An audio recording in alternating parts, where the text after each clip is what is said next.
حضور سے ہمیں معافی مانگنا ہوگی۔ چھوڑ کے آپ کا دامن رحمت آقا ہم سے بھول ہوئی، کھو دی اپنی قدر و قیمت آقا ہم سے بھول ہوئی۔ دیکھ ہماری آنکھ مچولی، اپنے سینے اپنی گولی، بھول گئے ہم درس اخوت آقا ہم سے بھول ہوئی۔ بن گئے سیم و زر کے بندے، تن کے اجلے من کے گندے، لٹ گئی ہم سے فقر کی دولت آقا ہم سے بھول ہوئی۔ دنیا کے ٹھکرائے ہوئے ہیں، تیرے در پہ آئے ہوئے ہیں، کھول دے اپنا باب رحمت آقا ہم سے بھول ہوئی۔ ہم سے غلطی ہوئی کہ ہم ٹکڑوں میں بٹ گئے، ہم گروہوں میں بٹ گئے، اور اس کا نتیجہ کیا ہے؟ آج پوری امت زخم زخم ہے، پوری امت لہو لہو ہے۔ کہا تمہاری ہوا اکھڑ جائے گی اگر تم نے حبل اللہ کو چھوڑ دیا، اللہ کی رسی کو چھوڑ دیا، تم نے رسول کے دامن کو ترک کر دیا، تم گروہی تقسیمات پہ یقین رکھنے لگے، تم نے 1.5 اینٹ کی مسجد کھڑی کر لی، تم تقسیم در تقسیم کے عمل سے گزرتے رہے، تم امت سے فرقہ،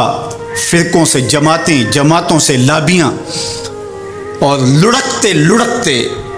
تم ٹکڑے ٹکڑے ہو گئے، تم کرچی کرچی ہو گئے، تو پھر تمہاری ہوا اکھڑ جائے گی، دنیا میں تمہاری کوئی عزت نہیں رہے گی۔ آج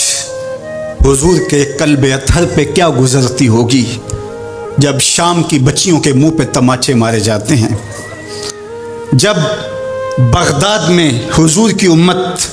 خانمہ برباد نظر آتی ہے، جب برما میں آری لے کر کے اعضاء کاٹ دیے جاتے ہیں، جب دشت لیلہ سے لے کے کندھار تک اور غزہ سے لے کے کشمیر تک لاشیں ہی لاشیں بکھری ہوئی نظر آتی ہیں، بستی بستی، کریا کریا، صحرا صحرا خون، بستی بستی، کریا کریا، صحرا صحرا خون، امت والے امت کا ہے کتنا سستا خون، امت والے امت کا ہے کتنا سستا خون۔ شام، قدس، کشمیر اور برما، کس کس کا احوال کہوں؟ شام، قدس، کشمیر اور برما، کس کس کا احوال کہوں؟ ہر سو زخمی، ہر سو لاشیں، ہر سو بہتا خون، امت والے امت کا ہے کتنا سستا خون، امت والے امت کا ہے کتنا سستا خون۔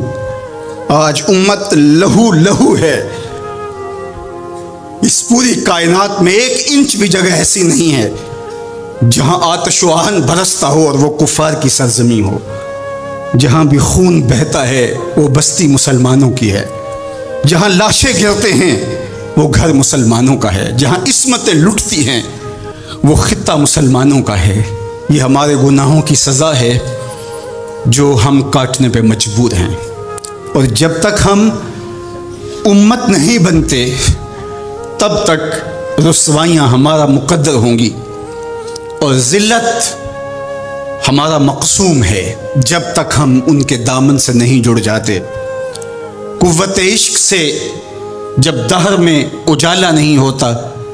تو پستیوں کو بلندیوں سے بدلنے کا قرینہ آپ نہیں سیکھ سکتے۔ نام محمد کو تھام کر کے، امت کی وحدت کے تصور کو اجاگر کر کے، حضور کا پاکیزہ وجود جو امت کی وحدت کا ضامن ہے، اس سے بے لوث محبت کا رشتہ اور الفت کا ربط جب تک مضبوط نہیں ہوتا تب تک ہم ان مشکلات سے کبھی بھی نہیں نکل سکتے۔ 1000 فلسفے تراش لیں، 1000 منطقیں بگھار لیں، لیکن کوئی نتیجہ نہیں ہوگا۔ تمہیں نتیجہ تب ہی ملے گا جب حضور کے قلب اطہر کو آرام پہنچاؤ گے، جب امت بن جاؤ گے، جب حضور علیہ السلام سے وابستگی اپنا شعار زندگی بنا لو گے، تو پھر دہر میں اجالا اور روشنی حضور علیہ السلام کے نام کے صدقے سے نصیب ہوگی، اور تقدیر کا قاضی تمہاری سزائیں معاف کر دے گا، اور پھر نتیجہ تمہارے سامنے اس صورت میں نمودار ہوگا کہ تم بحر و بر کے مالک ٹھہرو گے، اور کائنات کے اندر حضور کے ساتھ وفا کے رشتے کے نتیجے کے اندر لوح بھی تمہارے ہاتھ میں ہوگا، قلم بھی تمہارا ہی مقدر ہوگا۔